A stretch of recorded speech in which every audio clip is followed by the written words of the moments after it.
What's up, guys? Today I want to talk about the Mi 12T. This is a pretty good flagship phone here that I absolutely love. It sparked my interest because I did get the Android 13 MIUI 14 update, so that's really sweet and definitely really made the phone super smooth animation wise. And I always keep a Xiaomi phone on me, and I say this all the time every time I look at these phones. For the IR blaster, you can control your TV, appliances, all types of stuff with the IR blaster. So it's like a one-stop shop, or like a universal remote basically, and it just makes everything so much easier. Yeah, so absolutely love this phone. Let's go ahead and check it out. You can find this on Amazon for around 400 bucks. I'll put the link down below, but it's a pretty sweet phone, especially if you guys are really interested in the IR blaster. Not only that, but this phone, it does come with a crazy charger. You do have 120 watt charging speeds on here. This thing charges to like 100% in 19 minutes as well too, so that's also something really cool. And these days with these flagship phones, you know, Apple, Google, Samsung, you don't get the charger in the box, but Xiaomi puts the chargers in the box, and I think that's really great. Yeah, I just absolutely love that. Let's talk about the chipset on this phone. So we do have the Dimensity 8100 Ultra chip on here, and this chip has been really smooth. So it's pretty much on par with like a S21 Ultra or Snapdragon AAA processor. I'll show you guys the Geekbench scores, but it's pretty much on par with that. And everything has been extremely smooth on this phone. Animations, especially with MIUI. MIUI is super animation heavy, so it's been really fluid with that. And the chipset has been really good. I've been really impressed with this chipset, especially for this price point. Like I said, it's $400 new, not used or refurbished, which I think is pretty cool. So you get a really strong chip in here. You also get on this guy 128 gigs of internal storage, and then you also get 8 gigs of RAM. So like I said, the overall experience has been really fast and fluid, whether you're gaming or whether you're doing heavy multitasking, bouncing in and out of applications. It's actually been a very smooth phone since the day that I got it. And just to show you guys, so you can see 916, and you can see it's on equivalent with the Poco F3 S21 Ultra. It's equivalent with phones like that, so you can see there. So it's still a very fast phone. You guys know that I always you know, preach older flagships, so it's pretty much on par with like an older flagship. Also, let's go ahead and touch on the MIUI software. This is a big thing for a lot of people. A lot of people don't like the MIUI software. I think it's definitely been improved on a lot. You guys got to remember, for them to get these prices, because Xiaomi has a lot of like really good mid-range and flagship phones for, you know, pretty good prices, I noticed, but a lot of that comes with the price of advertisements. So you'll see like a lot of ads and stuff. Well, not a lot, not to the point where it's like it ruins the experience, but yeah, it does not feel as premium as compared to like a Pixel or a Galaxy. Especially you get like a lot of applications that you didn't install and stuff like that. So little stuff like that where, you know, that's where they have to cut the cost and sort of, you know, have to make these phones cheaper that way. At least that's what I think. But as far as the MIUI software, it's very smooth. It kind of reminds me of iOS a little bit, especially the drop down menu here. It basically looks like an iPhone kind of.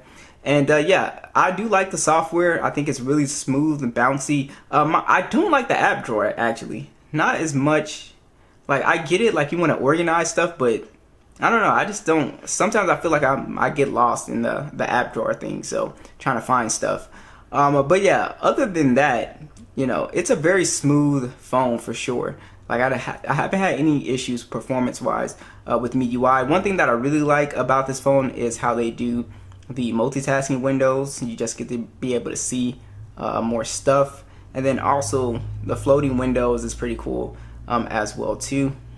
It's basically, you know, what you would find in One UI. So I think MIUI is not bad at all. I think the software has come a long way. It's extremely smooth. So that's something that I really like, and it's definitely being refined all the time. So I think MIUI is fine. Now, the 12T has a pretty good display. It's a 6.67-inch display. It's an AMOLED 120 Hz display at HDR10+. It gets up to 900 nits peak brightness as well too. It's 446 for the PPI. So it's a very nice display. It gets fairly bright in direct sunlight, and it's a completely flat panel as well too, so no issues there in terms of, you know, applying screen protectors and stuff like that. And yeah, so it's a really good display, and also it's a 2K display for the resolution, so you can watch content in 1440p and it looks really good. So overall, I have no issues with the display on here. I think it's, you know, looks pretty good. Like I said, no real issues. The bezels on here are also a pretty good size as well too, as you guys can see. So overall, the display is pretty good. This phone also has stereo speakers as well.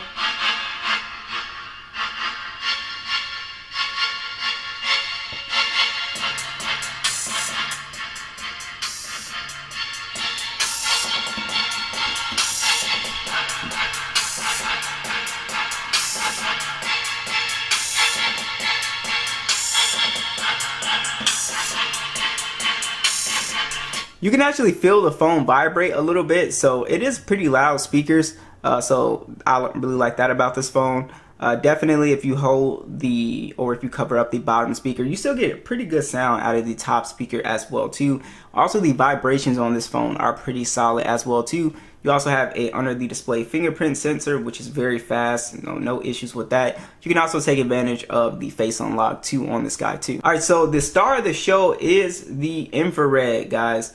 You could use the Mi remote, or sometimes I just like to use the Samsung application since I have a lot of Samsung TVs, and it'll go ahead and you can see you can do a set-top box, fan, AC, smart box, projector, camera, receiver. So you can see how this would be extremely useful. Instead of using a whole bunch of different remotes, you just have one remote, you know, basically. I think that's really cool to be able to have that. So you know, more companies I think should add the IR blaster. A lot of them don't. I can't remember. I think maybe Samsung maybe used to have one a long time ago, but I'm not sure. That's how, you know, long it's been. But yeah, absolutely love the IR blaster. Definitely makes life very easy. All right, so the cameras on the 12T are pretty decent. It's got a 108 megapixel standard, an 8 megapixel ultra wide, and a 2 megapixel macro. It shoots in 4K 30 and a 20 megapixel selfie cam that shoots in 1080 60. So you can see not the most impressive specs besides the 108 megapixel lens. There's some stuff that, you know, I would have liked to see, like maybe at least 1440p for a front facing video, or you know 4K. This phone, it doesn't do 4K 60.